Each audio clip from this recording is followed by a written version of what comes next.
زہد اور رندی علامہ اقبال کی پہلا اردو مجموعہ بانگ درا کی ایک نظم ہے زہد اور رندی. جس طرح کے نام سے ظاہر ہے کہ زہد کا لفظ جو ہے وہ زاہد سے نکلا ہے یعنی عبادت کرنے والا عبادت گزار, اور رندی کا لفظ رند سے نکلا ہے یعنی دنیا میں کھویا ہوا, دنیا کی محفلوں میں کھویا ہوا رند. تو اس نظم میں اقبال نے زاہد سے مراد ایک مولوی صاحب کالم صاحب ہیں جو اقبال کے ہمسائے میں رہتے ہیں, اور رند یعنی دنیا میں کھوئے ہوئے سے مراد خود کو لیا یعنی اقبال کو, اس لیے اس کا نام رکھا زہد اور رندی. شروع میں مولوی صاحب اپنے جو مریدین ہیں ان سے اقبال کے بارے میں پوچھتے ہیں, اور پھر اس نظم کے آخر میں جا کر اقبال اور مولوی صاحب کا تھوڑا سا مکالمہ ہے. تو یہ بہت ہی پیاری نظم ہے, تو اس کو پڑھتے ہیں. زہد اور رندی. ایک مولوی صاحب کی سناتا ہوں کہانی, تیزی نہیں منظور طبیعت کی دکھانی. شہرا تھا بہت آپ کی صوفی منشی کا, کرتے تھے ادب ان کا عالی و ادانی. کہتے تھے کہ پنہا ہے تصوف میں شریعت, جس طرح کے الفاظ میں مضمر ہوں معانی. لبریز میں زہد سے دل تھی دل کی سراہی, تھی طے میں کہیں درد خیال ہمدانی. کرتے تھے بیاں آپ کرامات کا اپنی, منظور تھی تعداد مریدوں کی بڑھانی. یعنی اقبال کہتے ہیں کہ خود ہی اپنی کرامتیں بیان کرتے تھے, اور منظور کیا تھا, مقصود یہ تھا کہ مریدوں کی تعداد بڑھائی جائے. مدت سے رہا کرتے تھے ہمسائے میں میرے, تھی رند سے زاہد کی ملاقات پرانی. یعنی رند سے اقبال, یعنی اقبال کہہ رہے ہیں کہ مجھ سے زاہد کی یعنی مولوی صاحب کی ملاقات پرانی تھی. حضرت نے میرے ایک شناسہ سے یہ پوچھا, اقبال کے ہے کمری شمشاد معانی. پابندی احکام شریعت میں ہے کیسا, گو شعر میں ہے رشک قلیم ہمدانی. یعنی اقبال کہتے ہیں کہ میرے ایک شناسہ یعنی میرے ایک جاننے والے سے جو مجھ سے شناسی رکھتا تھا, اس سے پوچھا کہ اقبال کیسا ہے. گو شعر میں تو وہ جو ہے رشک قلیم ہمدانی ہے, لیکن پابندی احکام شریعت میں کیسا, یعنی شریعت کو کیا فالو کرتا ہے. سنتا ہوں کہ کافر نہیں ہندو کو سمجھتا, ہے ایسا عقیدہ سر فلسفہ دانی. ہے اس کی طبیعت میں تشیع بھی ذرا سا, تفصیل علی ہم نے سنی اس کی زبانی. یہ دیکھیے اقبال کہتے ہیں کہ ان سے پوچھتے ہیں کہ میں نے, یعنی مولوی صاحب کہہ رہے ہیں کہ اقبال کے منہ سے میں نے تفصیل علی بھی سنی رضی اللہ تعالیٰ, تو شاید اس کی طبیعت میں تھوڑا تشیع بھی ہے, یعنی وہ شیعہ ہے. دیکھیے اقبال نے اس وقت کیسا نقشہ کھینچا. اگر آج بھی آپ جو ہے اہل بیت کی یا کسی کی شان بیان کریں گے اور لوگ آپ سے پوچھیں گے کہ آپ شیعہ تو نہیں, تو چونکہ اقبال مفکر تھے تو ان کو جو ہے آگے آنے والے دور کا اندازہ جو ہے لگ جاتا ہے. اتنی سوچ ہوتی ہے اللہ نے ایک مفکر کو عطا کی ہوتی ہے. سمجھا ہے کہ ہے راگ عبادات میں داخل, مقصود ہے مذہب کی مگر خاک اڑانی. کچھ آر اسے حسن فروشوں سے نہیں ہے, عادت یہ ہمارے شعراء کی ہے پرانی. گانا جو ہے شب کو تو سحر کو تلاوت, اس رمز کے اب تک نہ کھلے ہم پہ معانی. یہ 3 شعر بہت ہی خوبصورت ہیں.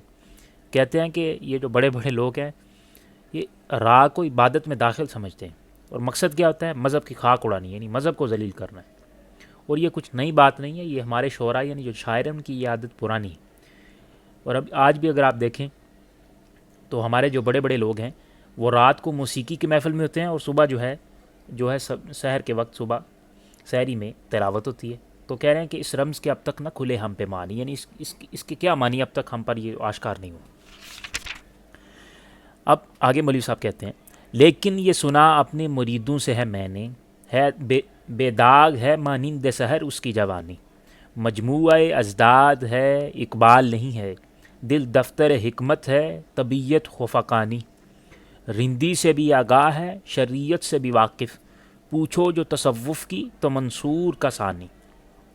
یہ اس سے مراد یہ ہے کہ منصور جو ہیں ایک بہت بڑے صوفی ہوئے ہیں, تو کہتے ہیں کہ اگر تصوف کی بات کی جائے تو وہ منصور کا ثانی ہے, لیکن رندی سے بھی دنیا سے بھی واقف ہے اور شریعت سے بھی واقف ہے. آگے کہتے ہیں, اس شخص کی ہم پر تو حقیقت نہیں کھلتی, ہوگا یہ کسی اور ہی اسلام کا بانی. یعنی اس کی حقیقت, یعنی اقبال کی حقیقت ہم پر نہیں کھلتی. کبھی یہ رند کی بات کرتا ہے, کبھی تصوف کی, تو کبھی شریعت کی, تو اس کی حقیقت سے ہم ابھی تک آگاہ نہیں ہو سکے. آگے کہتے ہیں, القصہ بہت طول دیا واعظ کو اپنے, تا دے رہی آپ کی یہ نغز بیانی. یعنی قصہ بہت لمبا ہو گیا لیکن یہ جو باتیں ہیں تا دیر ان کی جاری رہی۔ اب اقبال کہتے ہیں کہ یہ بات مجھ تک کیسے پہنچی۔ اس شہر میں جو بات ہو اڑ جاتی ہے سب میں نے بھی سنی اپنے احبا کی زبانی۔ یعنی اڑتی اڑتی بات یہ جو ان کے اور مریدوں کے درمیان جو بات ہوئی وہ مجھ تک پہنچی۔ پھر کیا ہوا؟ ایک دن جو سرے راہ ملے حضرت زاہد، پھر چھڑ گئی باتوں میں وہی بات پرانی۔ اب اقبال کہہ رہے ہیں کہ ایک دن سرے راہ مجھے مل گئے تو پھر وہی باتیں چھڑ گئیں جو پہلے سے۔ پھر باتوں میں چھڑ گئی وہی بات پرانی۔ اب مولوی صاحب جب دیکھا اقبال کو تو کیا کہنے لگے؟ فرمایا شکایت وہ محبت کے سبب تھی، تھا فرض میرا راہ شریعت کی دکھانی۔ یعنی میرا حق تھا یہ کہ میں آپ کو شریعت کی راہ دکھاتا، وہ میں نے محبت کے سبب کیا تھا، میرا کچھ آپ سے گلہ نہیں۔ اب اقبال کا جواب سنیے، بڑے ہی مخلصانہ انداز سے آپ نے جواب دیا۔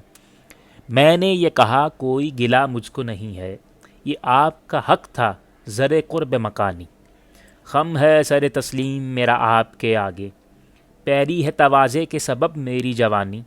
گر آپ کو معلوم نہیں میری حقیقت، پیدا نہیں کچھ اس سے قصور ہمدانی۔ اقبال نے بڑے ہی مخلصانہ انداز سے کہا کہ دیکھیں مجھے آپ سے کوئی گلہ نہیں ہے، واقعتاً آپ کا حق تھا کہ آپ جو ہے مجھے شریعت کی راہ دکھاتے، اور میرا سر آپ کے آگے تسلیم خم ہے۔ اور اگر آپ کو میری حقیقت کا جو ہے آپ میری حقیقت کے شناسے نہیں تو کچھ بڑی بات نہیں، میں خود بھی نہیں اپنی حقیقت کا شناسا۔ اب آگے یہ آئے گا شعر، یہ اینڈ والے جو 3 اشعار ہیں یہ بہت ہی فیمس ہیں، اکثر میں آپ لوگوں میں سے کسی نے سنے ہوں گے۔ گر آپ کو معلوم نہیں میری حقیقت، پیدا نہیں کچھ اس سے قصور ہمدانی۔ میں خود بھی نہیں اپنی حقیقت کا شناسا، گہرا ہے میرے بحر خیالات کا پانی۔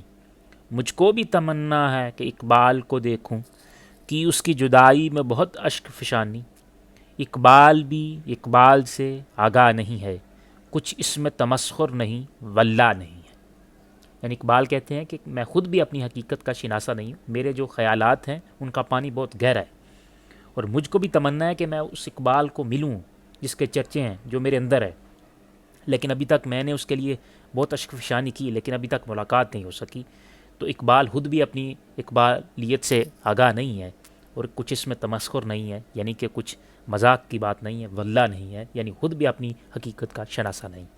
تو یہ تھی ایک مختصر سی نظم، بہت ہی پیاری۔ امید کرتا ہوں کہ آپ کو جو ہے مزہ آیا ہوگا اور آپ اس کے معنی کو سمجھ چکے ہوں گے۔ جزاک اللہ خیر۔